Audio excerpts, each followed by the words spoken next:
নমস্কাৰ আপোনালোকক স্বাগতম জনাইছো মোৰ অন্য এটা ভিডিঅ'লৈ। আজি ভিডিঅ'টো ধামাকা হ'বলৈ গৈ আছে। ইলেকশ্যনৰ এটা ভিডিঅ' লৈ আহিছোঁ আপোনালোকলৈ।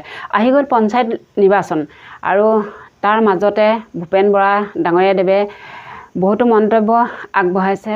সেই মন্তব্যবিলাক শুনিলে আচৰিত যেন লাগে। কাৰণ কেলেনো অখিল গগৈ ডাঙৰীয়াদেৱে যিমান পাৰে যিমান অসমীয়াত গালি গালাজ আছে সকলোখিনি ব্যৱহাৰ কৰিছে কংগ্ৰেছক বিৰুদ্ধে আৰু হিমন্ত বিশ্ব শৰ্মা ডাঙৰীয়াদেৱেও সেইখিনিকেই মানে কংগ্ৰেছৰ বিৰুদ্ধে তেনেকুৱাই কিছুমান শব্দ ব্যৱহাৰ কৰিছে বুলি ভূপেন বৰা ডাঙৰীয়াদেৱে মন্তব্য আগবঢ়াইছে। গতিকে সেই মন্তব্যখিনি শুনোচোন আহক। অখিল গগৈ ডাঙৰীয়াদেৱৰ বিষয়ে আৰু মুখ্যমন্ত্ৰী হিমন্ত বিশ্ব শৰ্মা ডাঙৰীয়াদেৱৰ বিষয়ে ভূপেন বৰাদেৱে কি মন্তব্য আগবঢ়াইছে সেইখিনি সকলোখিনি কথা জানিব পাৰিব এই ভিডিঅ'টোৰ দ্বাৰা। গতিকে বলক দেৰি নকৰি ভিডিঅ'টোৰ মাজলৈ আগুৱাই যাওঁ। যিমান তুচ্ছত আছিল বিজেপিয়ে কৰি পেলাই ভাল পায়। এতিয়া অখিল গগৈ ডাঙৰীয়া এতিয়া অসমীয়া ভাষাত যিমানবিলাক তুচ্ছতাচ্ছিল্য কৰিব পৰা শব্দ আছে গোটেই শব্দবিলাক কংগ্ৰেছ দলৰ বিৰুদ্ধে ব্যৱহাৰ কৰি আছে। আপোনালোকেও দেখি আছে, ৰাইজেও দেখি আছে। যিমান তুচ্ছতাচ্ছিল্য বিজেপিয়ে কৰি পেলাই ভাল পায়। এতিয়া বিজেপি আৰু অখিল গগৈ ডাঙৰীয়াৰ মাজত এটা প্ৰতিযোগিতা চলিছে যে কোনে কংগ্ৰেছক আটাইতকৈ বেছিকৈ তুচ্ছতাচ্ছিল্য কৰিব পাৰে।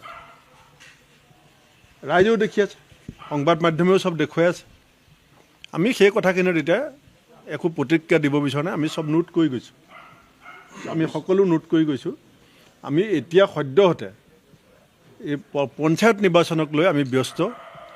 আমাৰ ইতিমধ্যে জিলাবিলাকক পলিটিকেল এফেয়াৰ্ছ কমিটি বনাবলৈ দিয়া হৈছে আৰু প্ৰাৰ্থিত্বকেন্দ্ৰিক কাম কাজ আৰম্ভ কৰিবলৈ দিছোঁ। আজি ৰাতিলৈকে নটিচ আহিব।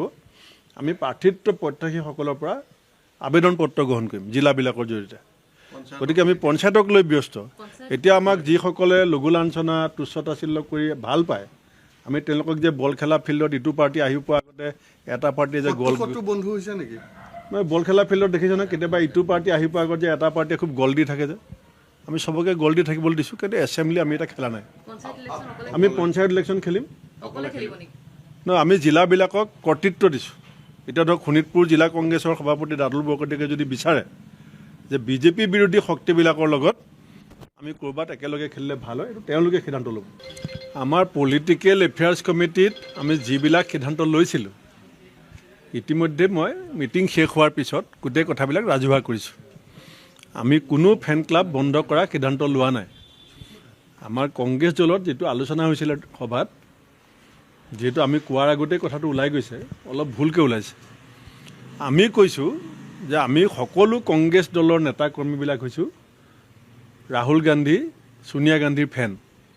যেনেকৈ বিজেপি মানুহবিলাক নৰেন্দ্ৰ মোদী ডাঙৰীয়া আৰু অমিত শ্বাহ ডাঙৰীয়াৰ ফেন, তেনেকৈ আমি সকলো কংগ্ৰেছী ছোনিয়া গান্ধী আৰু ৰাহুল গান্ধীৰ ফেন হয়। গতিকে যদি কোনোবাই ফেন ক্লাব খোলে তেওঁলোক দলৰ বিষয়ববীয়া হ'ব নালাগে। আমি ফেন ক্লাব খুলিব নালাগে, ফেন ক্লাব বন্ধ কৰক কোৱা নাই। ফেন ক্লাব খুলিব পাৰিব, কিন্তু কংগ্ৰেছ দলৰ বিষয়ববীয়া হ'ব নালাগে, আমি এইটো কৈছোঁ। কংগ্ৰেছ দলৰ বিষয়ববীয়া মানে ছোনিয়া গান্ধী ৰাহুল গান্ধীৰ ফেন। অখিল গগৈ ডাঙৰীয়া এতিয়া অসমীয়া ভাষাত যিমানবিলাক তুচ্ছতাচ্ছিল্য কৰিব পৰা শব্দ আছে গোটেই শব্দবিলাক কংগ্ৰেছ দলৰ বিৰুদ্ধে ব্যৱহাৰ কৰি আছে। আপোনালোকেও দেখি আছে, ৰাইজেও দেখি আছে। যিমান তুচ্ছতাচ্ছিল্য বিজেপিয়ে কৰি পেলাই ভাল পায়। এতিয়া বিজেপি আৰু অখিল গগৈ ডাঙৰীয়াৰ মাজত এটা প্ৰতিযোগিতা চলিছে যে কোনে কংগ্ৰেছক আটাইতকৈ বেছিকৈ তুচ্ছতাচ্ছিল্য কৰিব পাৰে। ৰাইজেও দেখি আছে, সংবাদ মাধ্যমেও চব দেখুৱাই আছে।